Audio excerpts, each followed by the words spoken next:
कोटि ब्रह्मांड नायक देवराज सेव्यमान पावनाघ्रि पंकजं व्यालयज्ञ सूत्रमिन्दुशेखरं कृपाकरम्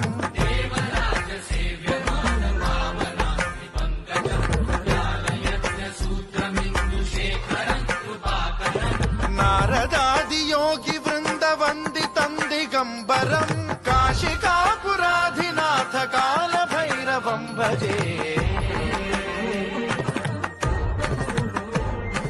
भानुकोटि भास्वरं भवाब्धितारकं परं नीलकण्ठमीप्सितार्थदायकं त्रिलोचनं कालकालमम्बुजाक्षमक्षशूलमक्षरं काशिकापुरा